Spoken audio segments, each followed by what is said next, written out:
Choice Hotels get you more of what you value. Here's a little tune to help you remember. Same drive, different day. Don't you wish you were getting away? Pack your bags and come on through. Texas, Ohio, Alaska, we're up there too. Comfort Inn, it's calling your name. Save on the stay. Oh, and free waffles are yours to claim. Well, I hope you like my little song. Book direct at choicehotels.com. Welcome to Holocron History, Star Wars Canon vs. Legends, where we take a deep dive into the Star Wars universe, such as characters, creatures, stories, and so much more. Hosted by Ben of Temeria and Kadojo. Welcome back, Acolytes, Adepts, that's what it was. Adepts. It's word play here. Welcome back, Adepts, to Holocron History, Star Wars Canon vs. Legends. I am one of your hosts, Brandon, or also known as Ben of Temeria, and always with me is my good friend, Kodojo. Hello there. And today we are bringing you, let's be honest, and we gushed about it last week in the AT-AT episode, but the ATTE, which is the better version, because The it was original Clone version. Wars, and everything in the Clone Wars was better. So Considerably. The troopers could aim. Troopers could aim. Absolutely, they could. We get it canonically fact by Rex himself. The helmets suck, and that's why they keep aiming terribly. It's the helmets. It's always been the helmets. So, the All-Terrain Tactical Enforcer, or the ATTE, sometimes called a tank by the clone troopers, was an all-terrain assault walker developed by the Grand Army of the Republic. During the Clone Wars, the walker was used for numerous tasks, including, but not limited to, transporting platoons of clone troopers on the battlefield and attacking enemy installations. The ATTE rear compartment contained computer hologram communication devices and space for troopers to stand during transportation. Yep. Which is pretty nifty. Yeah, it was close. It's also close to the ground, so that way, when the troopers got off, they didn't have to do like a 40-feet dive off of it. Right, and the AT-AT, where you have like a 40-60-foot drop, and you have to use a cable to lower yourself down, or if the thing has to the AT-AT has to crouch down like a freaking elephant. So Hope that's fresh powder there on Hoth. Whee! Right. On the back end of the machine was a large door that allowed for quick deployment of troopers in a battle. Some versions of the walker were able to scale vertical cliffs, as evidenced on the Battle of Teth. The typical arsenal of the ATTE included a top-mounted mass driver cannon, along with 6 other laser cannons placed strategically around the outside of the vehicle. The ATTE were first used in action during the First Battle of Geonosis in 22 BBY during the Clone Wars between the Galactic Republic and the Confederacy of the Independent Systems. Due to the vehicle's success in the battle, Rothana designed numerous other vehicles or walkers with use by the Grand Army of the Republic. The walker served in countless battles across the galaxy and eventually became part of the Imperial Army. After the transformation of the Republic into the Galactic Empire, the ATTE was the predecessor to the Empire's all-terrain armed transport, or the AT-AT. Boo. No. No, you're right. You're not wrong. So the ATTE had 7 total cannons, while the AT-AT only had 4. Correct. And only pointing in one direction. Correct. You better hope you could... Sometimes 5, depending on what model of the AT-AT. Yeah. You better hope you don't get flanked or get attacked from the rear. Right. Hoth. So, moving into its characteristics, the ATTE was a multi-purpose assault vehicle capable of tasks ranging from transportation of clone troop battalions around a battlefield of full-scale attacks upon enemy installations. The vehicle performed most admirably in support roles and involved providing immediate cover fire for platoons of soldiers. AT-ATs were often deployed in large numbers to overwhelm the enemy through sheer volume of firepower. You Yeah, bet your butt, yeah. yeah. And in the second battle of Geonosis, Kenobi was one of only three commanders who managed to get to the proper landing site, and he Yeah. used his ATTEs to form a circle around his troops to try to buy time for Mhm. the remaining army to get there. And those things held out under Oh, yeah. heavy siege. hmm So the rear internal compartment was cramped and contained a number of computer consoles, which included a holographic communication system allowing the representatives of commanders to be projected inside the vehicle. On the standard model, troopers were located in the forward and rear compartments, with large doors presented in the back which opened, allowing soldiers to exit the vehicle. The top door allowed a soldier to observe the battlefield from the top of the walker. Yeah, so Hmm? just large doors in the back. Yeah. So Yeah. in my opinion, you kind of want the armor facing forward and your troops being able to get out via the back where all Yeah, the so you're bullets not, and laser fires aren't hitting you. Yeah. Oh, absolutely. So the ATTE was impervious to ion damage due to the built-in electromagnetic shielding. Its average speed was 60 kilometers or 32.2 miles per hour. The prodding place allowed to penetrate enemy energy shields, a fate that was impossible for repulsor lift craft, effective in numerous terrains and environments. Some models of the Walker even were capable of scaling vertical cliffs, similar to the later UTAT transport during the Battle of Bathawu. Bethwing. Bathory. It was demonstrated that the ATTE was even useful in space combat when a contingent of walkers were deployed on asteroids and ambushed a separatist fleet. The ATTE can contain enough fuel to stride a full speed for over 500 kilometers and possess enough scrubbed air and military rations to last its crew for 3 weeks out in the harsh conditions of the battlefield. So, Okay. this is a lot and also awesome. Yeah. So the first part there with the energy shields, back in Star Wars Episode 1, Phantom Menace, that's the reason why the droids didn't bring their tanks into the energy field with the Gungans because they couldn't get through it. Right. If they did, That's why they would have been disabled at some point. yeah. And so that was a clear, obvious, oh, we can't, rely on hover technology forever. And then I guess the idea of walkers were born Yeah. with that. Yeah. Which are so much better. Yeah. And And then yeah. Go on. And then the asteroids field, I think that was also in the animated Clone Wars, It was. where Grievous had like 6 frigates coming to attack Anakin's 3 what was those flagships? I can't remember them now. Of the Republic. Venonators? Venonators. Yeah, Yeah. Venonator. Yep. And it's like, oh no, what are we gonna do? Well, we got about like 30 walkers. We can take down about like 1 frigate from the rear. Yep. It's like, surprise. So, yeah, cool stuff. And then we also do see an episode of Clone Wars where the AT-ATs like go vertically on a wall, like a giant cliff. We do see that. Yeah. So, 7. Oh, go on. Sorry, and another one is where I think they're hunting Cad Bane on a frigate. They're like, how do we get onto that frigate? And you look around and goes, well, there's 3 walkers.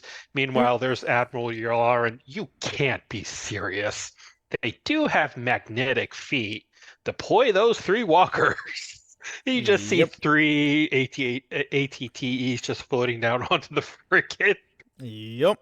That you do. Oh, that was funny. It's great.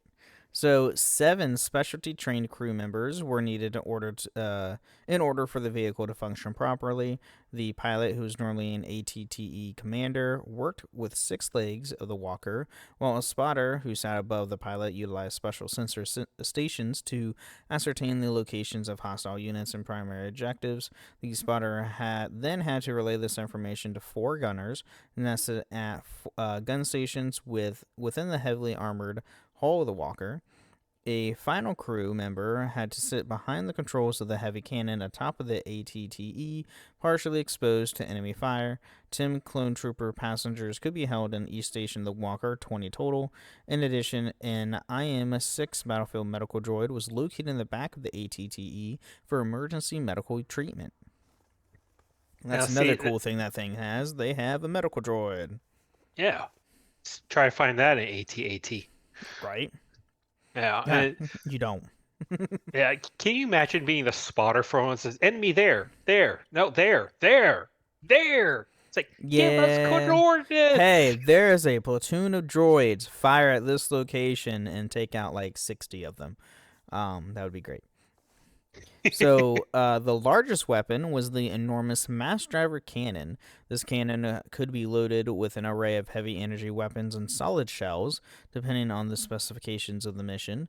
The payloads of a gun could be ranged from borrowing bunker busters to heat-seeking projectiles to sonic charges. While its range was considerable, it had comparatively slow rate of fire and variable accuracy, which, for a giant cannon makes sense. Like any other tank. Makes sense. It's like you can't, automatic machine gun that thing. It's like, no. Yeah, and that's why it has 6 other gunners around the ATTE to where, that slow retime speed doesn't matter. Yeah. So, speaking of the other cannons, 6 smaller laser cannons are strategically placed around the vehicle. 4 were located in a square platform around the cockpit, while 2 others were placed in the rear to cover the flanks to help secure drop-off points for the platoons contained within the walker. These troopers were essential for the survival of the ATTE when the walker came under fire from enemy infantry units that were too small to be accurately targeted by the main cannons. Yeah. Also, makes sense. Yeah. So regardless of its heavy armor, the ATTE was not invulnerable. Due to weak points in the underbelly of the vehicle, a single direct hit by a rocket from a Hellfire droid was capable of disabling the ATTE. They were also highly vulnerable to air attacks. Its high silhouette made it easy to target by enemies. One of the more obvious design flaws that it was low to the ground, so the gunner turret's protection of the vulnerable underside that was limited. The low ground clearance of this vehicle also made it susceptible to mines exploding beneath it. This flaw was eliminated in the later AT-AT Walker. ATTEs could be constructed at mech factories. Now,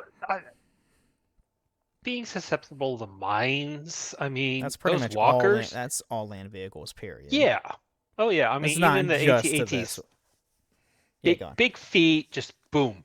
There you go.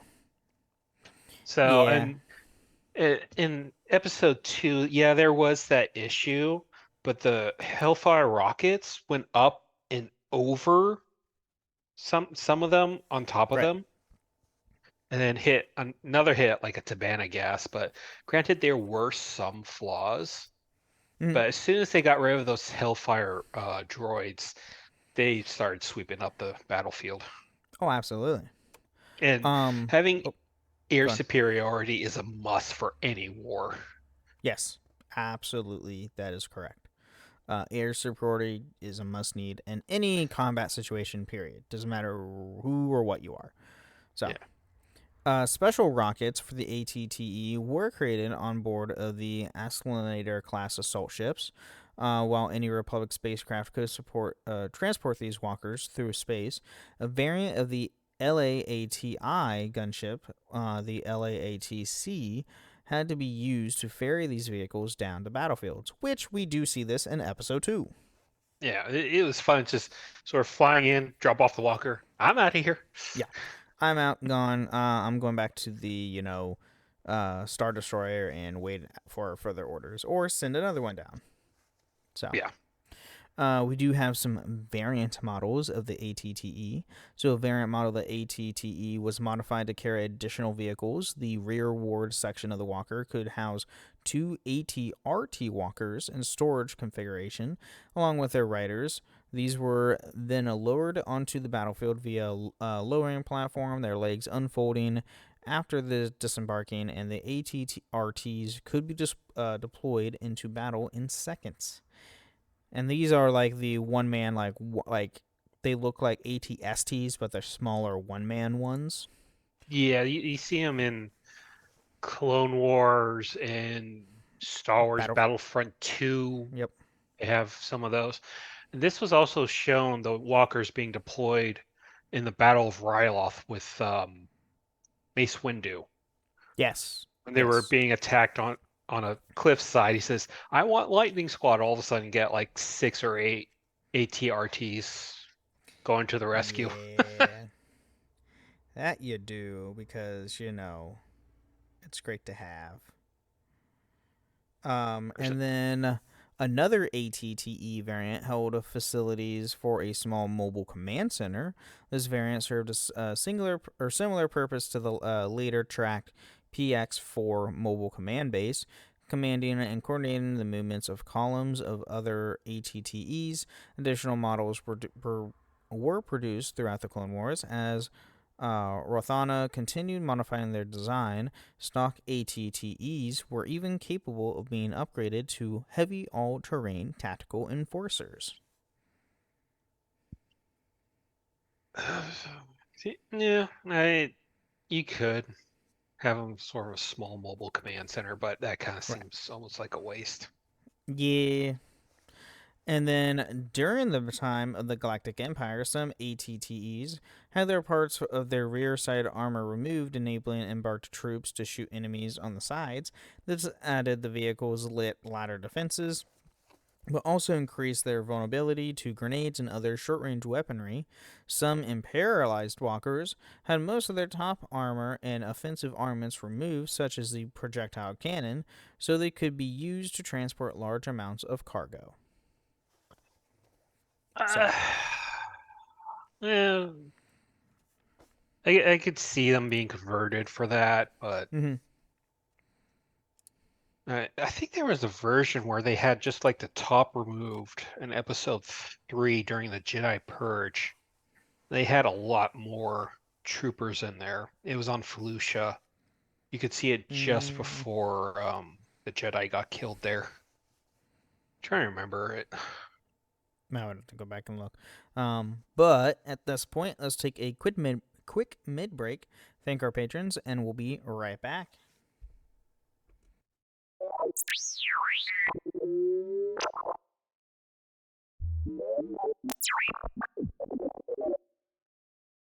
All right, welcome to the middle of the show. We're talking about everything with the podcast. There's nothing to do with the lore of Star Wars. Here we want to thank all of our amazing patrons. Thank you guys so much for supporting the show. And you can support the show at patreon.com/holocronhistories, where you can get ad-free episodes or even join us once a month on the show itself. You can also support us on Apple and Spotify. Leave 5-star review with some words or a nice Spotify comment. We'll read it out loud the next time on the show, which we don't have any this week, but that's all right. I mean, happens. We just had apparently a random holiday back on Monday, which was President's Day. Completely forgot about that. And then you can also find us on a few different Discord servers, the Robots Radio Discord at robotsradio.net, as well as my own Discord server, the Ben and Friends Podcasting Discord, where you can find this show and all the other shows that I host, which are the Final Fantasy Lorecast, the Gundam Lorecast, the Wizarding World Lorecast, and the Witcher Lorecast. So you can find all those on Robots Radio. Awesome stuff, plus a plethora of other shows, because we have a lot on Robots Radio, like a lot. If you can think it, we probably have one. So, but yeah, it's pretty, quick and simple. Do you have anything for the mid-break, Dojo? No, I don't, fortunately. Right. Cool. I would say other things, but it's not Star Wars related, so it's a different podcast I do, so never mind on that. So, with that being said, let's get back into more of the ATTE.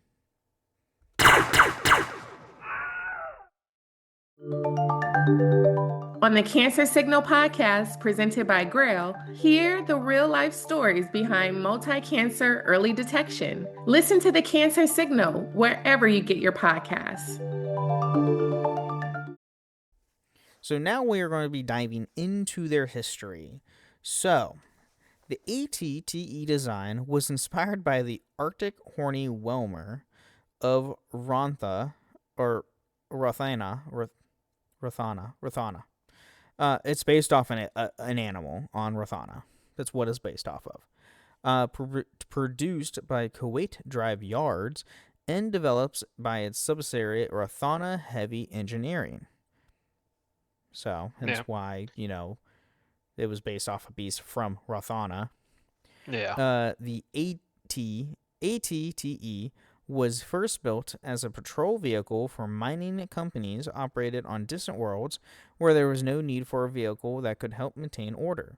When war loomed and RHE, or Rothana Heavy Engineering, gained military contracts, they revised their design and modified it for combat duty. The Supreme Chancellor Palpatine, when the design had been officially unrevealed, admitted to the Kuwait Drive Yards executives that the walker's design invoked terror. Because he was always big on that.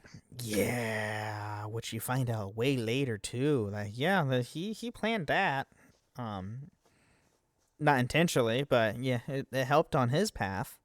In the years following the Walker's success at the First Battle of Geonosis and other conflicts in the Clone Wars, Rothana created the AT-HE and the AT-AT Walkers to supplement the earlier design.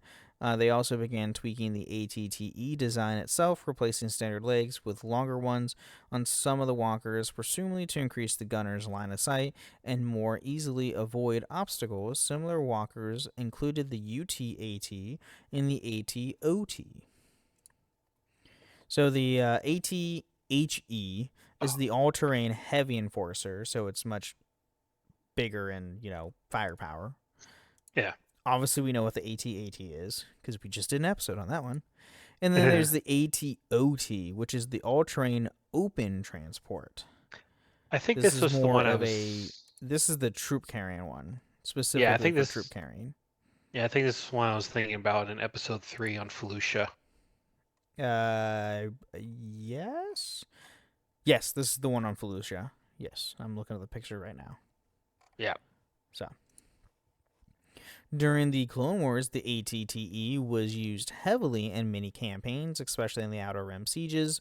In some campaigns, they were used in conjunction with the AT-OTs and the AT-APs. Clone troopers and Jedi generals would often refer to the ATTE as tanks when discussing deployment and strategic use. Yeah, I mean, it rolls off the tongue better, tanks, not ATTE. Yeah, but then they also had the Saber tanks, which were actual tanks. But I don't think you actually saw them during the Clone Wars. Outside of video games. Yeah, I don't know. I can't remember. On that one, actually. So the division of the ATTEs were developed in the Republic's defense by Christophus. Christophus, sorry, thank you. After the traitorous Slick destroyed some of the walkers in the Republic's staging area, the division was left with 3 walkers down for the Republic's first engagement against its separatist forces. Gosh, words. They managed to fight off the first wave, but many walkers were destroyed and only a couple remained for a second wave. The Republic forces eventually won the battle, and fresh ATTEs were developed on the planet to support the regiments protecting the planet from future assaults. Yeah, this episode takes place before the movie Star Wars Clone War movies. Yes. And in this battle, I don't think they had any ATTEs for it. They just had like artillery. I believe strictly so. Artillery. I want to say yes. Many of the ATTEs were deployed for the liberation of Ryloth campaign, as General Windu attempted to push to the capital city of Lesu. the walkers came under fire from the enemy AATs. 3 walkers were destroyed, but Windu managed to save one of the drivers. The AATs were destroyed by the newly developed Lightning Squad. As the general pushed into the city, the walkers provided fire support from the nearby ridge overlooking the city. After the liberation, the remaining walkers took part in a special victory parade. As you were just talking about Lightning Squad. So, gotta love that. Oh, yeah. A number of heavy all-terrain tactical enforcers unsuccessfully defended the energy refineries on Serapin. Dun dun dun. They all blew up. Yeah. While attempting to rescue the guardian of the Kyber Crystal, Rapol, from Cad Bane in the Salakumani system, Admiral Yularen, informed General Skywalker they were not prepared for boarding another ship because they had no boarding craft. This sounds familiar. Skywalker soon came up with a plan to use the ATTEs as a landing craft to board the bounty hunter ship utilizing their zero-G capabilities. They were dropped from the lower hangar of General Skywalker's flagship and used their magnetic feet to class the enemy ship. What did I say? What did I say? Your memory's spot on with this. I can guarantee you, Yularen went to ISB. He wanted to get away from the field all because of Anakin's antics. I wouldn't doubt that at all. And yeah, no, like Anakin was the most unpredictable general, period. Oh, because you had no idea what the heck he's gonna think up, and it's all crazy shit. And Yularen's like, time. Nope, that's it. I'm done. I don't want to be in field anymore. Put me in desk job. Right? And which he does get desk job. So ATTEs were used heavily during the second Geonosian campaign. After facing greater anti-aircraft fire than first anticipated, Commander Jet told Cody to get the tanks down. The LAATCs dropped the walkers in a circle formation, with the LAATI filling the gaps. This defensive circle made their position easier to defend. The walkers fought off the wave after wave of AATs and Geonosians until reinforcements arrived. The ATTE 636 provided cover fire for Waxer and Boyle as they rescued General Obi-Wan Kenobi from its downed gunship. Later in the battle, the ATTEs were used to destroy the ratio generator protecting Poggle the Lesser's new weapons factory. After this, the walkers are confronted by the new Separatist super tanks and provided no match for this new threat. Also sounded pretty familiar. Now, you try to get an AT-AT in a defensive circle, see how that goes. Right. Oh, absolutely. And then the first battle of Felucia, 2 ATTEs were used to fight alongside a Juggernaut, and that was commanded vehicle of Jedi Commander Ahsoka Tano. The vehicles lost to enemy fire though General Skywalker managed to rescue the Padawan and most of her men. Later, the droids mounted a second assault on Felucia. ATTE provided the fire support from afar for the Republic forces, assaulting the droid camp. Yeah, I remember this episode where... And the Juggernauts are the ones with, like, the wheels. Those are the quote-unquote tanks. They're not even technically wheels. They're called gripping tires. They're not, like, wheels because they don't have wheels in Star Wars, technically, so... Okay. Yeah, I remember this episode. Ahsoka got pulled into a trap, and she got arrogant. And she got... sort of demoted to library protector. Oh wait, her master.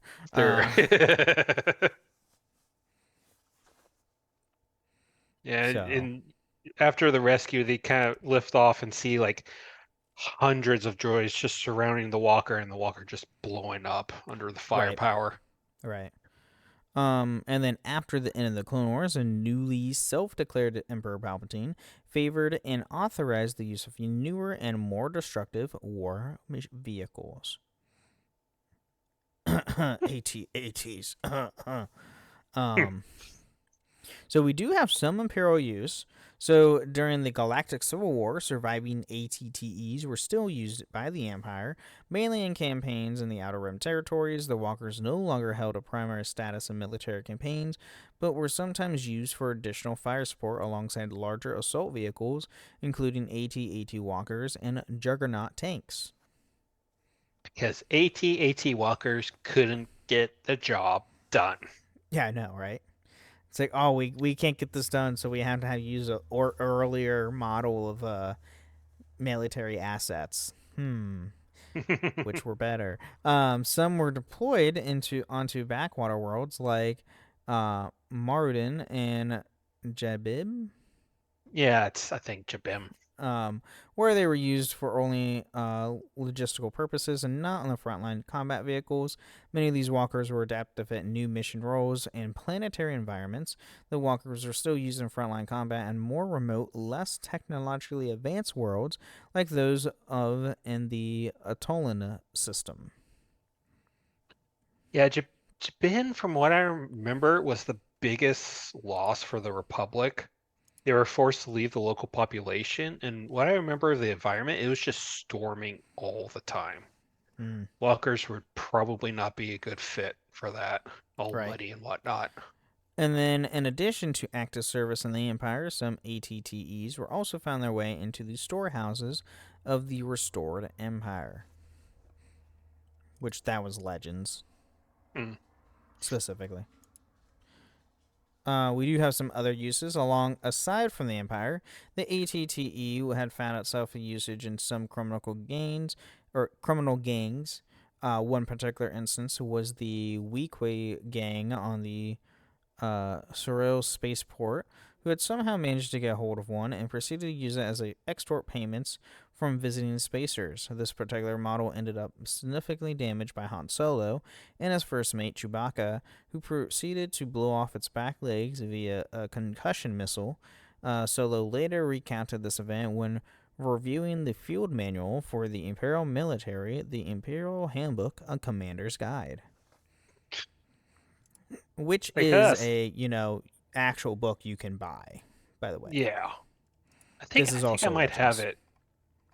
I do not have that one. I only have the Jedi and Sith one. I don't have any of the others.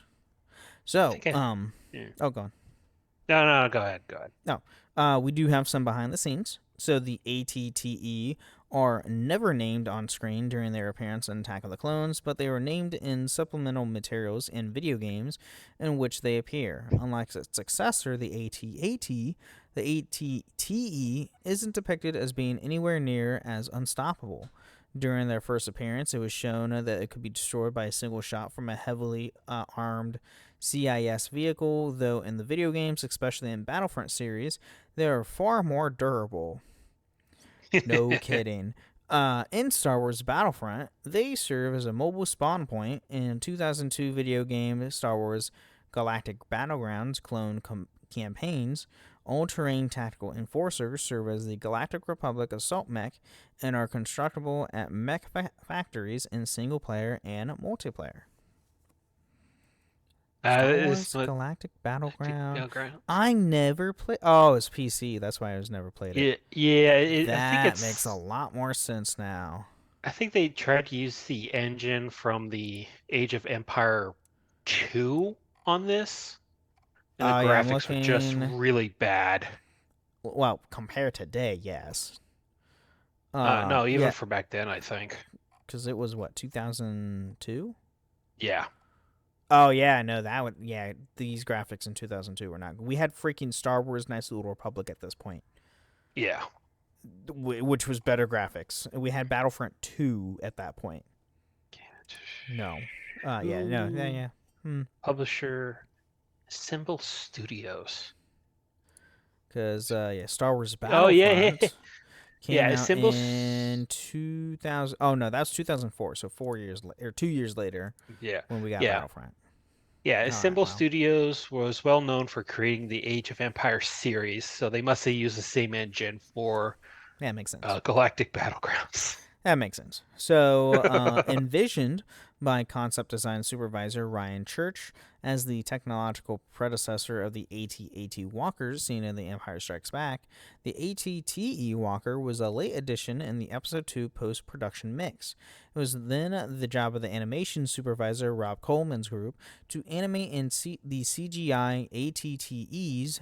Tom St. Amand, one of the animators, had previously worked on the stop-motion animation of the AT-AT Walkers back during Empire's production and was able to offer his insight into replicating a similar look and feel in CGI. During the production, the AT-TE Walker was identified as Clone Walker. Yeah. Which also made sense back then. Yeah. Although I like the fact they brought in people from the original trilogy. So, hey, what do you think the predecessor, not predecessor?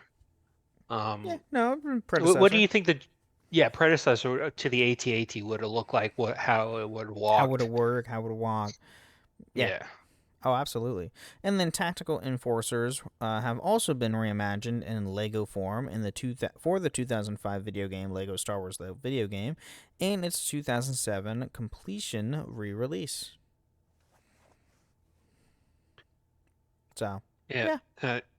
Thinking the newest Star Wars Battlefront 2 multiplayer, one of the missions is Geonosis, and you actually get to drive an AT-TE down the cliff to attack one of the Techno Union's drop ships, one of the big ones. Wait, in which game? Star Wars Battlefront 2. One of the multiplayer missions. It's like escorting the walkers down the cliffs. That way they can fire on the Techno Union drop ships. The new Battlefront 2. Yeah. I don't remember one of the multiplayers. Really? Map. I don't remember playing that.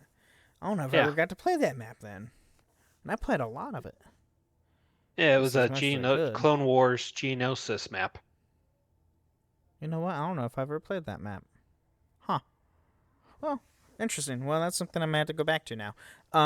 But that is all I have on the AT-TE.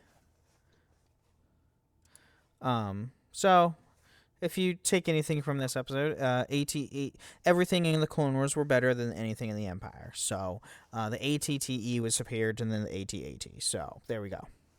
That's what you get from this episode. Can't change my mind. Oh, no. Try to change. Like, it's have those the table is like, try to change my mind.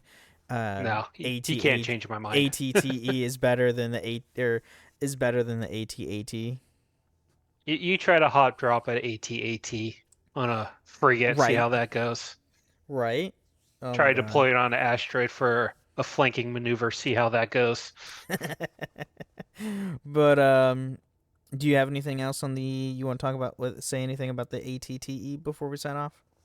If I was creating an intergalactic army, this would be my walker of choice walker.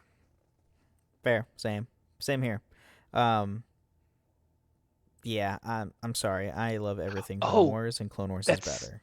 That's right. Now I remember I was gonna say earlier.